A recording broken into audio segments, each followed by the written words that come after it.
Welcome in, everybody. So I found an article that listed the top scariest airports in the world. Now that's very subjective, but I figured what better way to test it than to fly in the sim to each one of them. So today we're going to do the top 10. And because landing is much scarier than takeoff typically, we're gonna land at each one. This is Carnivale Airport. Now the article doesn't say much about why this is scary, besides the fact that it's relatively short, but it's not that short. I think it's around 6,000-ish feet. We will leave live weather on, and I'll make sure to put the codes for each airport on screen. So if you all would like to join in the madness, also, a little self-promo before this landing, I have a Cameo now. So you can have me do short little videos, custom videos. It's not worth the $10, but if you wanna waste $10, go for it. It'll be linked somewhere down below. Here we go. C-17. I'm just leaving the speed brakes out because we're still going 118 knots here. Carnivale Airport. I think it's around 6,000 feet. This is the 10th scariest airport in the world, apparently. If you have any insight on these airports as well, make sure to leave a comment. Let's see how this landing is. Barely make it over that building. I have a hard time believing that building is that close to the runway in real life, but definitely could be. Looks like we're going to be landing a little bit late. I'll put the speed brakes back out. Come on, touchdown.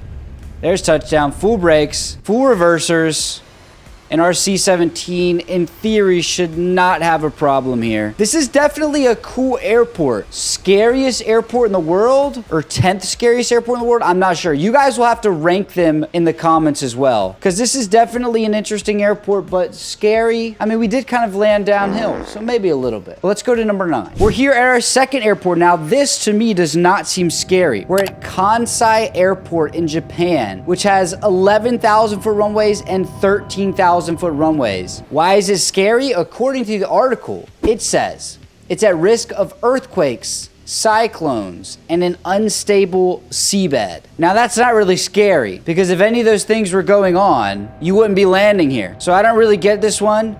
But we're gonna land here anyway. We have live weather on, so it should be maybe slightly challenging. We're in the Beluga XL, if you could not tell. Okay, so here we are. This will probably end up being a harder landing than the last one, because the last one, the weather was pretty much on our side. We had nothing really to fight with there.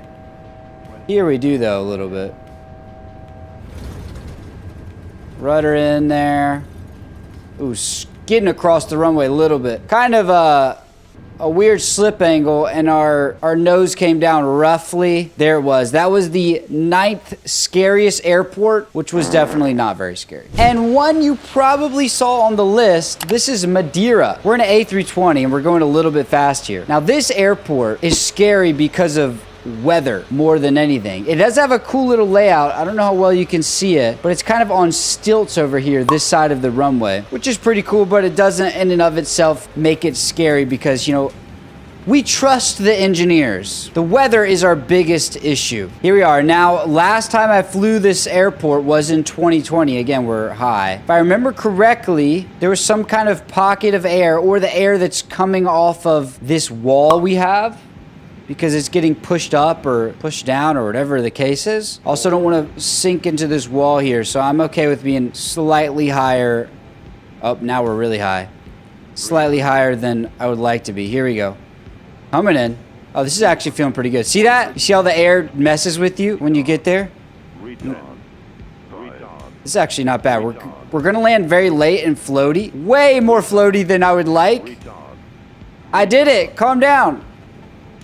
Very smooth touchdown, actually. I would say Madeira is usually a lot scarier than that. This is a worthy airport to be on the list. Okay, so next up, the actual airport we're supposed to be at is NZIR, which is an ice runway in Antarctica, if you could not tell by the wonderful scenery. But because that's not a default airport, we are at a different runway because obviously, I can't land to the other one, but we're still in Antarctica. Now, this runway is only 3,000 and some feet, which is pretty short even for the A400. Now, this runway is supposed to be scary because it's obviously in the middle of absolutely nowhere, and sometimes they're forced to divert because the ice isn't strong enough, supposedly. It would be cool if the ice runway was in here and you could break through it if you landed too hard. Now, that would be interesting. Here we go. I mean, like you can see, there's really you can't see much of anything here. I wonder how flat it's gonna be. I feel like it can't be that flat. 50,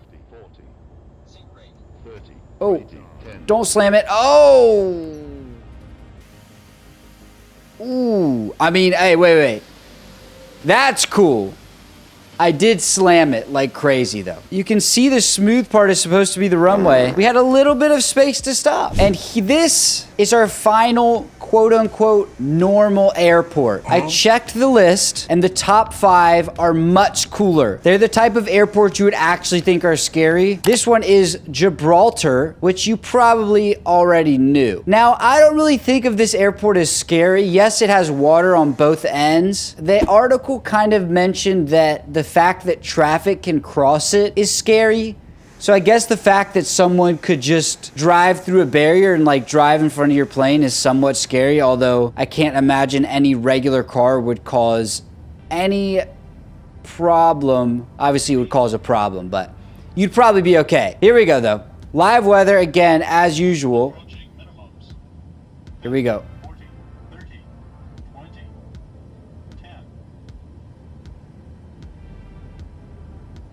There's a car crossing, by the way. We landed late. It felt like we were closer to the ground than we were. Let's see if we can stop. Come on, little 737. Oh no, this could be bad. Where'd my speed brakes go? I put them out and then they went away. Maybe this is scarier than we thought. Come on. Okay.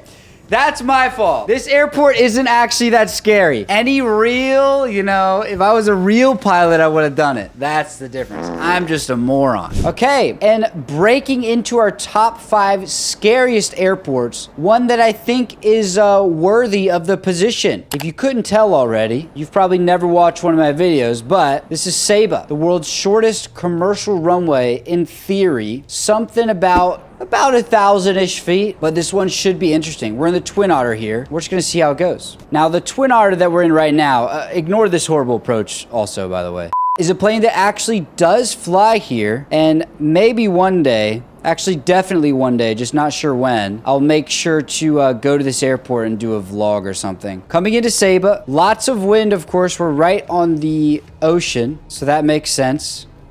Lots of control inputs coming in as well. Here we go. We're down. Full right. Oh, that is full right rudder. Oh my gosh. And look at that stopping distance on the Twin Otter. That felt like it stopped faster than in 2020. But there is Saba. I feel like that's definitely worthy of position number 5. Now, number 4 is an airport I've never heard of, so let's go see what it's like. Okay, so here is our 4th scariest airport. It's right there. It's called Matekan Airport in Malaysia. And the article mentions how pilots have to aim straight for the mountains and then at the last second make a 90-degree turn and line up for the runway, which appears to be the case. Now, I looked at approaching from this side. This is the runway right here. And you would have to come in so steep. Maybe the Twin Otter or something can pull it off, but not much beyond that. We're in the Saba 340. And to make matters worse, this runway is only 3,000 feet. I'm not sure why I've never heard of this runway before, but this is very cool. Oh my gosh, if I do this first try, I'll be happy. Look at this, guys. And on the ocean where it's, come on, slow down.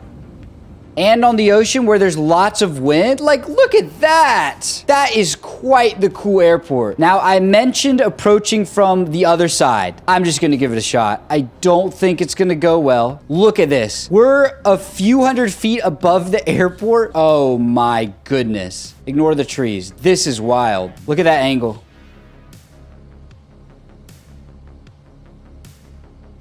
Come on, get down. Get down. Get down. Get on the ground. Stop!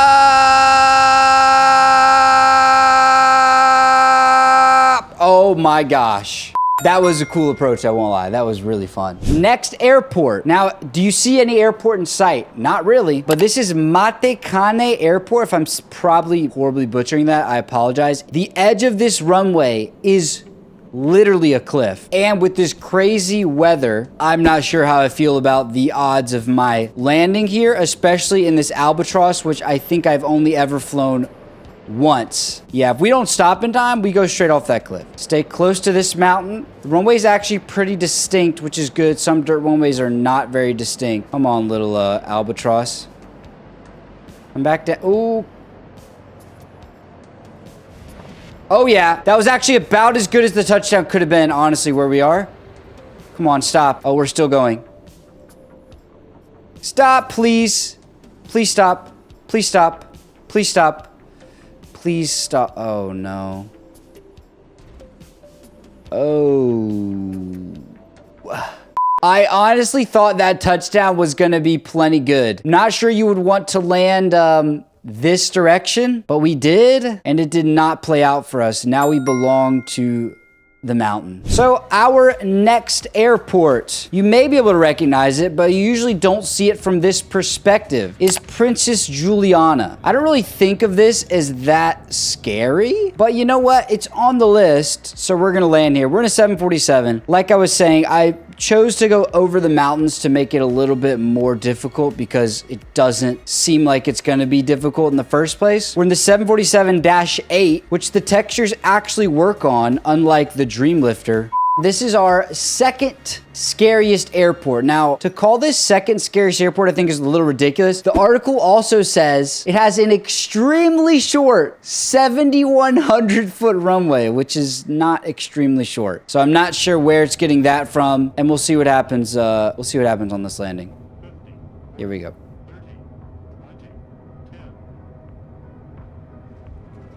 Ooh, I mean, not half bad on the Richter scale, the smoothness scale. Honestly, not half bad. Let's go full brakes here.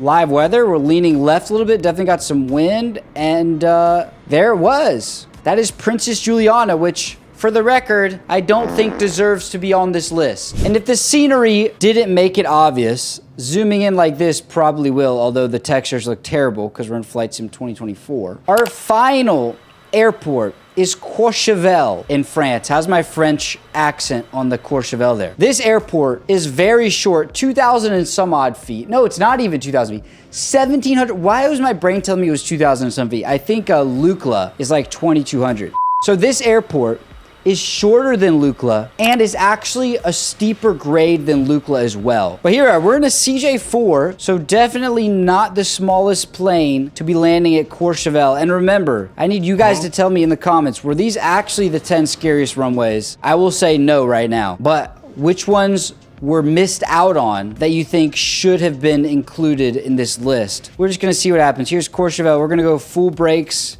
right off the bat. Coming in. Pulling back. Oh my gosh. Full brakes, full brakes. Come on, CJ4. Where's my speed brakes at? There they go. Wow, okay. I wish I had used replay mode there because that was actually very, very smooth. Look at the scenery around here as well. Courchevel is beautiful. And that's it. That's the 10 scariest runways in the world according to this random article.